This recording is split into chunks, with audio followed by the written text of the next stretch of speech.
বসেন। আপনার দেশের বাড়ি কোথায়? আমার দেশের বাড়ি চাঁদপুর কচু। আপনার? আমার দেশের বাড়ি সিলেট। কথায় টোনে বোঝা গেছে। সিলেট কোথায়? সিলেট গ্রামের বাড়ি হচ্ছে বড়লেখা। বড়লেখা, বিয়ানীবাজার। বিয়ানীবাজার। সিলেট ইন করতেই মনে হয়, সিলেট ঢুকতেই বিয়ানীবাজারটা। এটা আলাদা একটা রাস্তা, মৌলভীবাজার হয়ে গেছে। সিলেট শহরের থেকে আরো 33 কিলোমিটার পরে। বিয়ানীবাজার একটা উপজেলা। উপজেলা না? এটা কি মৌলভীবাজারের কাছে পড়ছে? হ্যাঁ, মৌলভীবাজারের শেষ, সিলেটের শুরু। কিছুদিন আগে মৌলভীবাজার গিয়েছিলাম আমি। এটা হলো এই উপজেলার সর্বশেষ গরিব হচ্ছি আমরা। আচ্ছা আচ্ছা। আর বাকি এদের অবস্থা আমাদের চেয়ে ভালো। মানে বৃহত্তর সিলেট। হ্যাঁ, কেমন আছে? মূল সিলেট। মূল সিলেট। বিয়ানীবাজার মূল সিলেট পড়ছে না? বিয়ানীবাজার কি থানা? থানা, বাংলাদেশের সবচেয়ে ধনী থানা। ধনী থানা না? ম্যাক্সিমাম লন্ডনেই। বেশিরভাগই লন্ডনে। আমরা লেখান কপালপুরা গাড়ায় দেশে। না, আমি বলবো যে আপনি সৌভাগ্যবান। লন্ডনে যারা গেছে তারা কিন্তু অন্যের ম্যাক্সিমাম অন্যের কাজ করে। কাজ করলেও ভালো না, ওদের পাউন্ডের একটা গোলমাই আছে। আপনি যে চিন্তা করছেন, আপনি একজন শিল্প উদ্যোক্তা হচ্ছেন। আরে শিল্প উদ্যোক্তা। আপনাকে দিয়ে অসংখ্য লোকের কর্মসংস্থান হবে। আপনি কয়টা টিস্যু ব্যাগ বানাইয়া যে শিল্প উদ্যোক্তা হয়ে যান, তাহলে আসলে যারা বড় হয়েছে তারা ছোট থেকে হয়েছে। লন্ডনে যার আন্ডারে কাজ করবে বা কাজ করবেন আপনি, তিনি কিন্তু একজন শিল্পপতি বা উনি শিল্প ইন্ডাস্ট্রির মালিক। কাজ করার আন্ডারে কাজ করার মন মানসিকতা তাহলে এই তো ওই মন মানসিকতা নাই। আচ্ছা আচ্ছা। এই যে আপনি মাস্কটা পরে আছেন, আপনি মাস্কটা ব্যবহার করেন। আপনি মাস্ক, এই নন-ওভেন টিস্যু ব্যাগ বানাইতে পারেন, সার্জিক্যাল মাস্ক বানাইতে পারেন। এই জন্যই পড়ে আসছি যে অন্যের অধীনে কিছু করতে প্রেস্টিজ লাগে। ডাল ভাত খাওয়াই ভালো। আপনাদের মতো লোকটি দিয়ে তো কিছু হবে। এই যে আপনারা ওইদিকে দাবিত হচ্ছেন না। চাকরি মানে কি? চাকরি করছি, চাকরি তিক্ততা হয়ে গেছে। চাকরি করছি, না করলে আপনি বুঝবেন কিভাবে মজা কি। না, সেটা হয়তো বা সাময়িক করলেন, কিন্তু মনের মধ্যে মনে প্রাণে থাকতে হবে যে আমি কিছু একটা করব, বড় কিছু করব। হাই স্কুলের মাস্টারি করছি, শিক্ষকতা করেছেন, শিক্ষকতা করছি, এর বাদে প্রাইভেট জবও করছি, অনেক কিছুই করেছেন। ইলেকট্রনিক মিডিয়াও কাজ করছি, প্রিন্ট মিডিয়াও কাজ করছি। আচ্ছা আচ্ছা, সাংবাদিকতা, জীবনে অনেক কিছুই করেছেন। আল্লাহ যেটুকু সময় সামনে রেখেছে সেটাও আরো কিছু করেন, যেটা এমন কিছু হবে আমি আপনি থাকবো না, কিন্তু সেই কাজকর্মগুলো থাকবে। শেষ টাইম একটা ব্যাকআপ দেওয়া। আর আমাদের শিল্পপতি হওয়ার আর বয়স নাই। না, এটা বলবেন না। একদিনও যদি সময় থাকে সেখানেও অনেক কিছু সম্ভব। আপনি যে বীজ বপন করে যাবেন সেটা থেকে অনেক কিছু হবে। আপনি একজন শিক্ষক, আপনাকে হয়তো আমি বোঝাতে পারবো এটা হতে পারে। হ্যাঁ, এটা হতে পারে। এটা ডে বাই ডে অনেক বড় হবে। বীজ বপন হতে পারে। হ্যাঁ, সেটা এটা বীজ বপন করে সারা পর্যন্ত করতে পারি। হ্যাঁ, গাছের ডালপালা মেরে যেতে পারে, ফল না পাইতে পারে, এটা হতে পারে। এখন বলেন ভাইজান, আপনি আমার আসছি গোল্ডেন ভিলেজ ইঞ্জিনিয়ারিং লিমিটেড। নামটা খুব সুন্দর আপনার। আলহামদুলিল্লাহ। আর আপনার তো ওই যে আমি ইউটিউবে দেখছি, আপনার ইউটিউবে পেয়েছেন না? আমি 98 থেকে এই শিল্প উদ্যোক্তা নিয়ে কাজ করি মূলত। এখন একটু বেকার আছি তো ভাবলাম বেকার সময়টা কিভাবে যাবে। আল্লাহ হয়তো বা এখনই আপনাকে দিয়ে এই সময়টাকে আল্লাহ চাচ্ছে যে বড় কিছু করাবে, এমনও হতে পারে। এই জন্য ছোট আকারে, হ্যাঁ, ছোট্ট পরিসরে করে এটাই একদিন বড় হবে। বীজ কিন্তু বড় হয় না, ছোট্ট হয়। ওই মেশিনারি যেগুলো দেখে আসছেন আমার শোরুমে যাত্রাবাড়িতে, ওগুলা হলো non woven tissue shopping bag, ultrasonic machine, এগুলো চাইনিজ মেশিন। এখানে 2টা মেশিন কিছুদিন ইউজ করা মেশিন, আরগুলা নতুন। 5টা মেশিনের 3টা আছে একদম ব্র্যান্ড নিউ নতুন, আর 2টা একটু ইউজ করা। কারণ এখন ইদানিং এই মেশিনটা আসতেছে না, যার জন্য আমার সেট মিলাইতে 2টা মেশিন আমাকে এটা রাখতে হয়েছে। এগুলার কোনো গ্যারান্টি ওয়ারেন্টি কিছু আছে? আপনি সার্ভিস পাবেন একটা। হ্যাঁ, এক তা বছর আমি তো একটা একবার সার্ভিস unknown, খালি ওই যে ইউটিউবে দেখি। আপনাকে যখন আমরা শিখিয়ে দিব তখন হ্যাঁ। আপনি কিন্তু এগুলা জেনে যাবেন অ্যাকচুয়ালি। এই যে আজকে আসছেন, অফিসে গেলেন, কিছু জানা হলো, এখন ওখান থেকে ফ্যাক্টরিতে চলে আসছেন, এই বিষয়টা এই আপনাকে প্রশিক্ষণ বা আপনার প্রতিনিধি কাউকে প্রশিক্ষণ দিয়ে দিলেই হয়ে যাবে। আপনারা প্রশিক্ষণের ব্যবস্থা করেন? জি জি জি। কতদিনের প্রশিক্ষণ? এটা বেশি দিন লাগে না, একদিনের প্রশিক্ষণ দিলেই যথেষ্ট। যথেষ্ট। এরপরে আপনার যারা কাজ করবে ডে বাই ডে সে অভিজ্ঞ হয়ে যাবে। আপনার কাছে কোনো দক্ষ লোক আছে? সেটাও চাইলে দেওয়া যাবে, ব্যবস্থা করা যাবে যে মেশিন চালাবে একটা? দেওয়া যাবে। এর বেতন কত পড়বে যদি? এটা আলোচনার মাধ্যমে আহামরি কিছু না। তবুও এটা ডেইলি লেবার যেরকম তাদের বেতন আর একটু কম হবে। তবুও আপনার ধারণা, আপনার তো সবসময় দেন, কত হবে?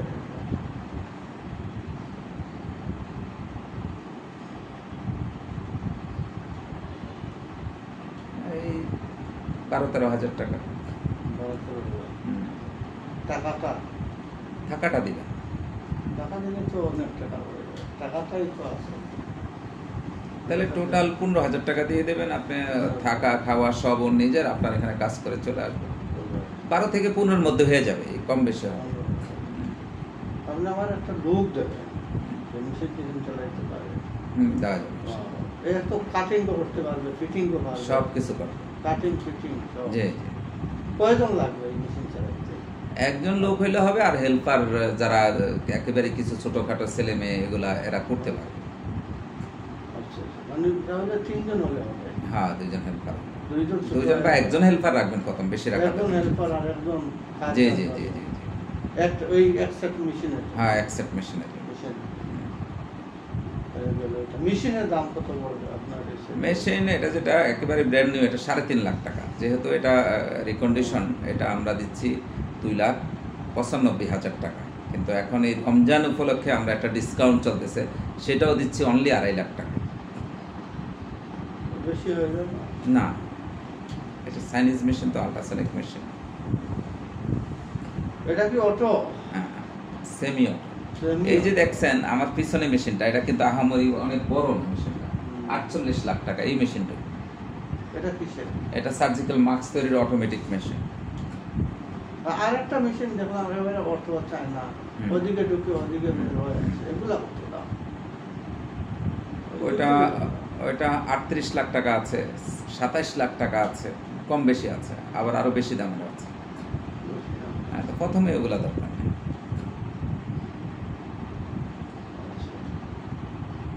আচ্ছা, এটা তো শুধু এই টিস্যু ব্যাগ। জি। আর ওই যে আর একটা এর সাথে তো করা যায় স্কুল ব্যাগ। আপনি ওটা না, আপনি মাস্কটা তৈরির মেশিন একটা নিয়েন ছোট পরিসরে, অনলি 1.5 লাখ টাকা। Shopping bag. শপিং ব্যাগ তো করলেন ওইটা দিয়ে। আপনি এই সার্জিক্যাল মাস্কের একটা মেশিন রাখেন, এটা অল্প টাকায় 1.5 লাখ টাকায় করে দেওয়া যাবে। আবার ওই যে এটা আছে অনেক বেশি দাম, ওইটা দরকার নাই, আর তো ছোট আকারে আছে। হ্যাঁ, সার্জিক্যাল যে মাস্কটা আপনি পরে আছেন, হ্যাঁ, এটা দিয়ে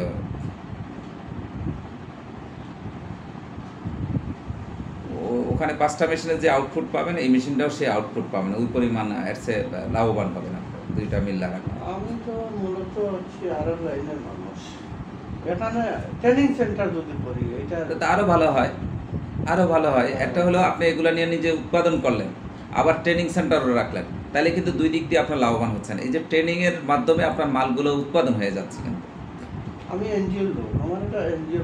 আচ্ছা আচ্ছা আচ্ছা আচ্ছা, এটা গভর্নমেন্টের একটা ফান্ড আছে। হ্যাঁ, তাহলে আপনাকে এটার সাথে আস্তে আস্তে আমি আরো ছোটখাটো কিছু মেশিন দিয়ে দেবো ইনশাআল্লাহ। আমি যেটা চাইতেছি এটা তো একটা ফান্ড, সেলাই প্রশিক্ষণ, তারপরে ওই যে বাচ্চাদের একটা আইস ললিপপ আছে, হ্যাঁ, আইস ললিপপ, রোবো, এই মেশিনগুলো দিব, ওগুলো বানাতে পারবেন। আপনি টোটাল একটা ট্রেনিং সেন্টার করে ফেললেন, আবার উৎপাদনও হলো। এখানে তো নিজেদের বাড়ি ভাড়া করেন আপনি। আমি সিলেট কর্ম করো, নিজের জায়গা নিয়ে, তারও ভালো হবে। এটা ঢাকায় ছোট আকারে, এরপরে সিলেটে করলেন। সিলেটে আমার জায়গা আছে। আচ্ছা আচ্ছা, আপনি যতটুকু মন চাইব করতে পারবেন, আপনি যদি করতে চান। আপনার কারখানা ওখানে যান, করেন আপনি, আছি, এরপরে যদি লাগে আমি সব- কতটুকু জায়গা লাগে বলবেন, বলে ভাই আমার অতটুকু জায়গা দরকার। আলহামদুলিল্লাহ। এই জন্য দেশে আছি তো, ওই যে আত্মীয়-স্বজন আগে কি জায়গা লন্ডনে ছিলেন নাকি? পাড়া দেয়। এক যা- বছর জার্মান ছিলাম, ভালো লাগে না চলে। লেখাপড়া করতে গেছিলাম 1 বছর পরে। পড়ালেখা কি লন্ডনে করেছেন না আশেপাশে? জগন্নাথপুর মাস্টার। লন্ডনে কি পড়াশোনা করছেন না? না, লন্ডনে পড়াশোনা করি নাই। আমার ছেলে আছে লন্ডনে, ঘুরতে পড়াশোনা গেছি, করতে গেছে, ঘুরতে গেছি। স্কটল্যান্ডে আছে। লন্ডনে ঘুরতে গেছি। ঘুরা হয়, বছর 2 বছর ধরে একবার যাই। ওরা কেমন আছে দেখে আসে। কারা কারা আছে ওখানে, কি ফ্যামিলির সদস্যরা? ফ্যামিলির বলতে বাতিজি আছে, বাগনা আছে, বোন আছে, আচ্ছা, আচ্ছা, আচ্ছা। আত্মীয়-স্বজন তো আছে। গেলে ওরা টিকিটের টাকা দিয়ে দেয়, আহ, আসার টাকাও দিয়ে দেয়। আমার তেমন লাগে না। ছেলে আছে ওয়েস্ট স্কটল্যান্ড ইউনিভার্সিটিতে, MBA করতেছে ওখানে। ওর 25-এর মধ্যে MBA হয়ে যাবে আশা করি, ইনশাআল্লাহ। হ্যাঁ, MBA হয়ে যাবে। তো আমি ভাবলাম আরো অনেক কম টাকার ভিতরে হবে।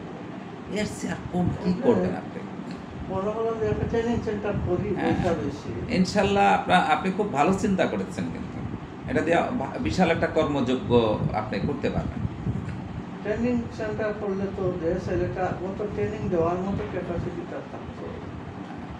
এটা একদম ছোট, মাঝারি, বড় ধরনের যারাই আসুক, মহিলা, পুরুষ, মহিলা সবাই শিখতে পারবে ইজিলি। খুব ইজি অপারেশন করা যায় এটা।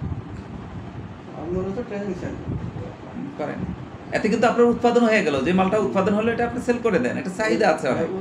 এটা তো আর ওয়েস্টেজ হিসাবে না, ওয়েস্টেজ হওয়ার এখানে ওয়েস্টেজ নাই তেমন। ওইটা ছেলের আম্মু মার্কেটিং এর জন্য এই যে বিভিন্ন ধরনের ব্যাগ আপনি করতে পারবেন, ডি কাট হবে, মেশিনে ডি কাটটা হয়ে যাবে। ফিউচার আছে। পলিব্যাগ তো ইয়ে করে দিছে, ব্যান করে দিয়েছে সরকার, ভালো করছে। এটা পরিবেশ ক্ষতি করে। এটা উচিত ছিল আরো আগে করা। হ্যাঁ, একবার বিএনপির আমলে করেছিল, আবার এটা চালু করে দিয়েছে, ক্ষতি করছে। এখন তো পরিবেশ উপদেষ্টা যিনি, উনি তো আমাদের সিলেটি, খুব কষ্ট ঘটনা। ওই মহিলা আগে পরিবেশ নিয়ে কাজ করতো, বেলা একটা এনজিও আছে। হ্যাঁ, বেলা, হ্যাঁ। এই যে সেন্ট মার্টিনে, তার বাড়ি সিলেটে না? হবিগঞ্জে সেন্ট মার্টিনে আগেই যে ওই যে রাত্রের বেলা একবার সে করছিল যে পর্যটক থাকতে পারবে না, সেখানে যে হোটেল ব্যবসায়ী, ওদের তো লাল বাতি জ্বলবে। তখন ওরা আন্দোলন কইরা বলছে আমরা এত লাখ লাখ টাকা খরচ করে রিসোর্স করছি সেন্ট মার্টিনে, রাত্রে যদি পর্যটক না থাকে আমাদের কি হবে? আওয়ামী লীগের আমাদের তো এটা বলছি যে তাহলে আবার চালু করবো। কিন্তু এখনো ওই কিছু নিয়ম কানুন বাইরে দিচ্ছে, পর্যাপ্ত টাকা যায় না। উনি খুব করতে হবে, পলিবেগ আর হবে না, উনি থাকবে। এই গভর্নমেন্ট আর বেশি দিন আমরা থাকতে দেবো না, আবার আমরা খারাপ কে আছে এটা আনতে হবে। বিএনপি আসলে আবার ওই আগে এই সরকারটা আরো থাকার দরকার ছিল, সংস্কার দরকার ছিল। আমাদের দেশে এমন সংস্কার দরকার ছিল যে একটা লেভেলে চলে যাওয়া। যে আমাদের সমসাময়িক সময় দেশ স্বাধীন হয়েছে সিঙ্গাপুর, কিন্তু তারা কোথায়? তাদের $1 আর আমাদের কত? 90 টাকা, এখন 92 টাকা। তাহলে আমরা কত পিছিয়ে আছি? এগুলো আমাদের একটু ভাবার দরকার। দুর্নীতি না বন্ধ হতে এই সরকার ইংলিশটা যদি পাস করতে, এটা হ্যাঁ, আমরা খালি আমাদের দেশে চাকর তৈরির একটা কারখানা আছে, চাকর বানাই আমরা। আমাদের পড়াশোনা সবকিছু এরকম একটা সিস্টেম, আমরা শিল্প উদ্যোক্তা তৈরি করতে জানি না। আমরা অনেকের কাছে প্রশ্ন, এত শিল্প হলে কোথায় চলবে? চায়না কি নিজের দেশে শুধু মার্কেটিং করে? ওয়ার্ল্ড ওয়াইজ মার্কেটিং করতেছে না? সে আমেরিকাও মার্কেটিং করতেছে, কানাডাতে মার্কেটিং করতেছে, উন্নত দেশগুলোতে সে মার্কেটিং করতেছে। আপনার দেশে দখল করে নিচ্ছে। হ্যাঁ, তাহলে আমরা কেন পারছি না? আমাদের সেই লোকবল, আমরা মনে করি যে মেন পাওয়ার সাপ্লাই দিলে আমরা বড় কিছু হয়ে যাবো। না, এই মেন পাওয়ার আমাদের দেশে খাটাতে পারি না কেন আমরা? আমাদের দেশের মেন পাওয়ার উন্নত দেশগুলা খাটায়া তারা উন্নত হয়ে যাচ্ছে। আচ্ছা, যে লোকটারে সে 2 লাখ 3 লাখ টাকা বেতন দিচ্ছে, সে তাকে দিয়ে কি 10 লাখ টাকা ইনকাম করে নিচ্ছে না? ইলন মাস্ক এত বড় হচ্ছে কিভাবে? সেই মেন পাওয়ার গুলা খাটাতে, সে মেধা এবং মেন পাওয়ার গুলা খাটাচ্ছে, তাদের ব্রেনটাকে খাটাচ্ছে, আর আমরা ব্রেন বিক্রি করে দিচ্ছি। আমরা সহজে ইনকাম চেষ্টা করি আসলে কোনো কিছু না, সহজে হয় না, হয় না। আর সহজে আত্মতৃপ্তিও নেই। তো আপনার মেশিনগুলো তো দুইটা আপনার পুরান দেখলাম, এগুলা তো 2টা কিছুদিন ইউজ হয়েছে। বলছে তাহলে 3.5 লাখ টাকা হতো। সর্বশেষ কত পারবেন? এই যে 2,90,000 তো আমি আপনাকে 2.5 লাখ টাকা দিতে চাচ্ছিলাম। আপনি যেহেতু এনজিও, আমার মনে হয় আপনার সাথে যদি আমরা উভয়ে কিছু যুক্ত হই, তাহলে ভালো কিছু করা যাবে। আমরা